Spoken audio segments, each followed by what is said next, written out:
एक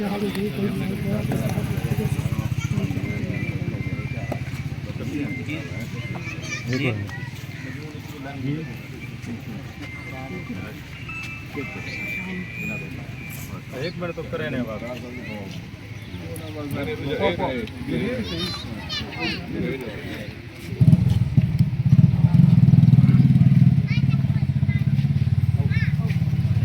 नहरी खेल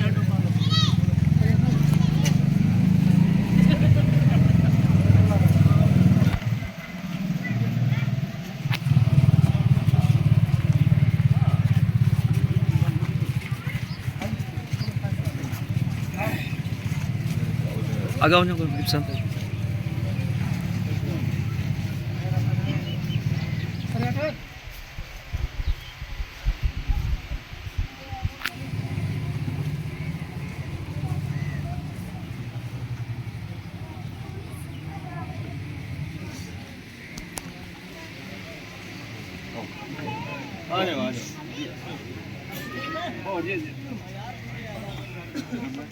बैठो बैठो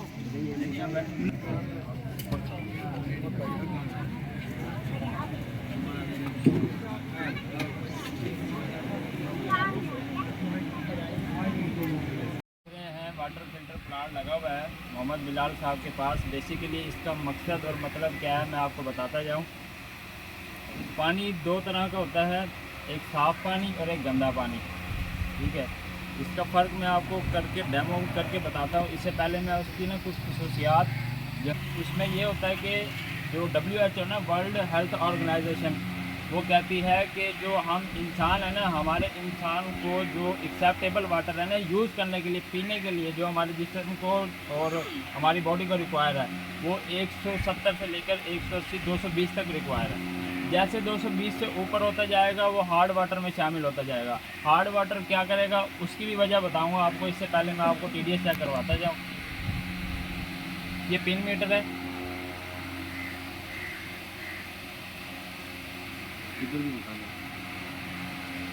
सर ये देखिए 873 TDS है इसका, बोर वाले वाटर। और जो हमने वाटर फिल्टर इंस्टॉल किया है उसका TDS में आपको चेक करवाता हूँ।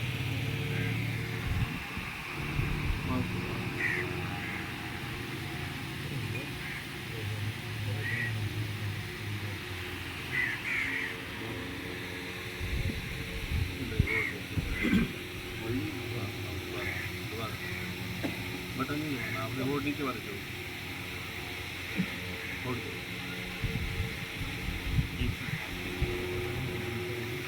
उधर दिखता है। इधर इसका हमने TDS रखा हुआ है 107 107 है जी, ये 107 याद भाई।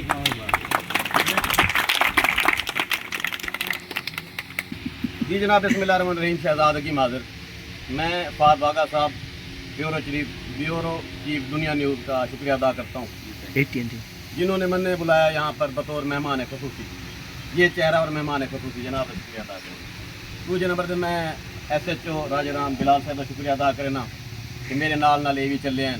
तीजे नंबर पर मैं मुख्तार साहब को ये शूटर हैं पंजाब पुलिस के ना चलते, उन्होंने भी मैं शुक्रिया अदा करना। जेड़े थाने से बंदा लगा खड़ा हुए डाकू की जरूरत नहीं थकन फिर से आवे उसको पता लग गया मैं मारिया गया। मैं अपना तारुफ पहले करा दूँगा। मेरा नाम है मलिक शहजाद अहमद रही, मौजा शाह फकीराबाद मोड़ सिकंदराबाद मेरा नाम। जितना मैं आया खड़ा इतना बहुत घट लोगों ने इकट्ठा हो सी, तकरीबन 10% लोगों ने इकट्ठा हो सी, 90% लोग एक वजह को कहना इकट्ठा हो सी।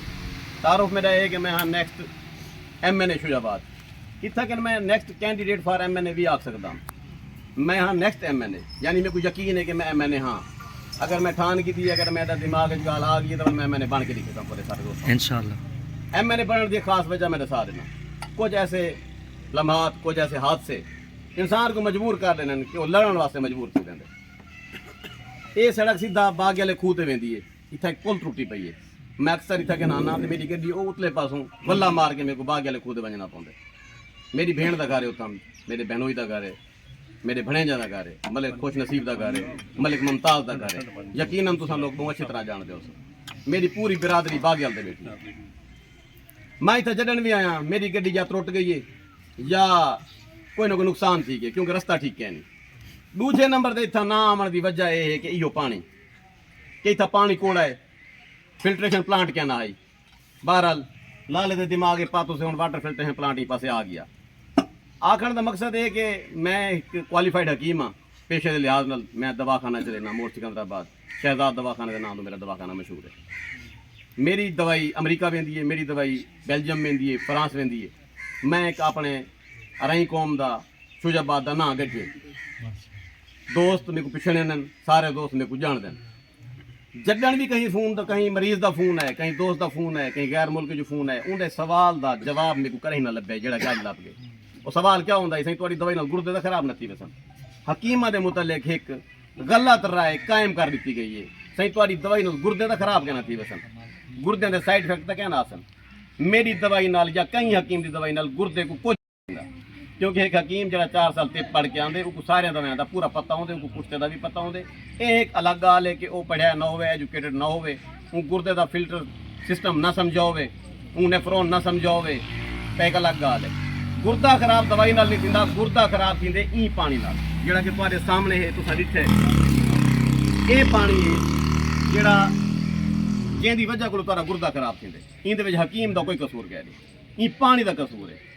ये पानी जिमें जिमें वेसी जिगर दे विचों जिगर को नुकसान दे सी, ये पानी जिमें जिमें वेसी गुर्दे दे विचों ये गुर्दे को नुकसान दे सी। आखिर का मकसद ये वेंदा पे कि ई इलाके वाटर फिल्ट्रेशन प्लांट की जरूरत है जिहड़ा कि अज लागे ये तुहाडे सारे दोस्तों की खुश नसीबी है। मैं अज के दौर के मुताबिक, जदीद दौर के मुताबिक मैं उस शख्स को जाहिल करार दे सा जिंदे घर दे विच RO वाटर फिल्ट्रेशन प्लांट कोई नहीं लगा होया, या जेड़े गाँव के ये वाटर फिल्ट्रेशन प्लांट कोई नहीं लगा होया। या मैं उन शख्स को भी जाहिल करार दे सा जेड़ा शख्स के आदे कि मैं जनाब मैट्रिक की है, मैं 6 जमात पढ़िया, मैं FA कीते, मैं BA कीते, बल मैं बेरोजगार हाँ। ये वाटर फिल्ट्रेशन प्लांट एक ऐसा रोजगार है जिंदे मुतलिक तुम सोच ही नहीं सकते। एक मरले की दुकान के वाटर फिल्ट्रेशन प्लांट कहीं जाई लाया वहीं सकते, तो डेली तुम 50,000 रुपया कमा सकते वे ही वाटर फिल्ट्रेशन प्लांट चो। जिमें से मैं सही आता बेटा, तो इनका कोई खर्च नहीं। 4 तो 5 लाख के वाटर फिल्ट्रेशन प्लांट लग पेंदे एक सनती तौर के उत्ते, एक गाँव वास्ते, तो एक घर वास्ते तकरीबन 50 तो 60,000 रुपये के वाघा साहब लवा के देंगे पेन। तो गाल वेंदी पी है कि अगर तुम लोग अपने जिगर को बचाना चाहते थे, अगर तुम लोग अपने गुर्दे को बचाना चाहते थे, अगर तुम अपनी सेहत ठीक रखना चाहते थे, तो वल तुम RO वाटर फिल्ट्रेशन प्लांट का पानी पीसो। अगर तुम खुद भी नहीं जीवना चाहते थे, तुम केन चाह के भजना चाहते थे, वल तुहाडी मर्जी है, वल तो कोई रोक नहीं सकता। वल लाजमी गल है तुम केन चाह के टुरे बदे रहो। तो अज मेरे को एहसास थी कि मैं अगे सोची खड़ा कि इस वाली सारी जमीन में बिच ना ये फैमिली को नहीं शिफ्ट करे ना। आज मेरे को एहसास थी कि हुण ना गुर्दे को कोई थींदे, ना जिगर को कोई थींदे, ना रकबा बेचण की लोड़ है। जिथा वाटर फिल्ट्रेशन प्लांट लगता पे उतों की सेहत महफूज थी गई है, उतना पानी साफ आवे आवे, जायका भी ठीक है, सारा कुछ ठीक है। जनाब का शुक्रिया अदा करें, एहसान जनाब का, मेहरबानी। 3 साल बाद वो लग देन काए पीवने वो नलके दा पी के वो गुर्दा मुकदे मुकान दे कौन पैसे भरे। डॉक्टर साहब इतना ट्रेंड किवें पैदा करे सो लोगों के दिमाग च गल किवें पहुंचो कि ये पानी सस्ता है। जबरदस्त जबरदस्त जबरदस्त जबरदस्त। एक मिनट भाईजान, मादर नाल अफसोस की गल ये है कि 35,000 का 50,000 का 80,000 का किस्तां दे मोबाइल गिनना ने लड़के एक गारे डाडा मोबाइल हैं, 6 मोबाइल हैं, ठीक है, वो उल्टा नुकसान है ना कि फायदा है। एक शे 40-50,000 रुपये दी है तो 3-4,000 रुपये महीने का बिल आने पानी का, उदों तो कहीं तो जगह किस्तां दे गिना सो 60 बार बोली करे सो बाहर फिर सो, ठीक है, हमारे गर्दी करे सो वो दोस्त को मैं फटे दे मैं चाह पी फजूल पे 2,000 की घर बन बसो शाम को जी बेसिक बुनियादी शे पैदा से वाले बाल भी गन के जो बिस्तर के उत्ते मरीज पे थे ਉਹਦੇ वास्ते जो इस्तेमाल करनी है वो तो कई बंदे तवज्जो कहने बेसिक साडा आज जरावन का मकसद है और दसन का मकसद ये है कि तो असा मोटिवेशनल लेक्चर दूँ ताकि तुम्हारा माइंड इस पास माहिर थे, ठीक है। ये बुनियादी घर वास्ते लोग कितना घर ना जड़े तकरीबन 55,000 रुपये तक लगे, अच्छी क्वालिटी सेम ये क्वालिटी जी आई तो बिल्कुल सेम ही अच्छा हुण ये किवें मिलसी लोगों को रेट क्या होती है? वो बिलाल भाई सारा इन उत्ते सारा इन्हां को सेशन डिटेल सारी, ठीक है जी।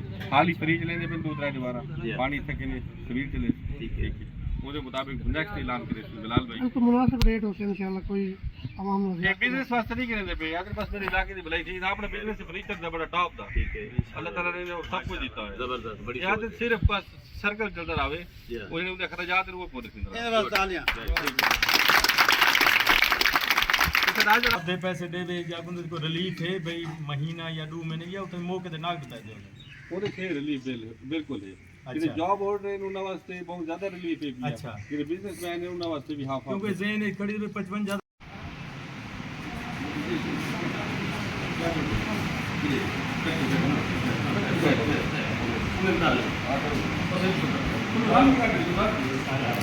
रल के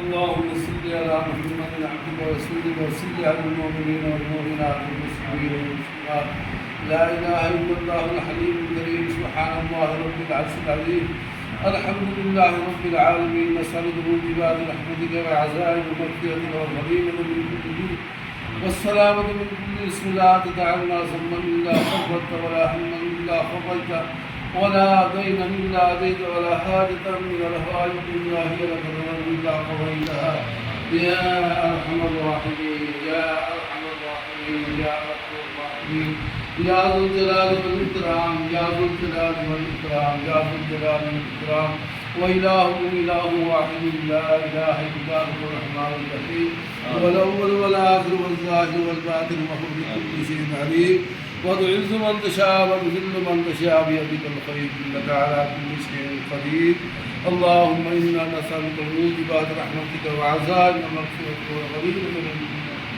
اللهم صل على محمد النبي وعلى آله وبارك وسلم فالله خير حافظا وهو أرحم الراحمين فالله خير حافظا وهو أرحم الراحمين حسبنا الله نعم الوكيل نعم المولى ونعم النصير والله خير الرازقين والله خير الرازقين اللهم صل على محمد النبي وعلى آله وبارك وسلم سبحان ربك رب العزة عما يصفون آمين. وسلام على المرسلين لا إله إلا الله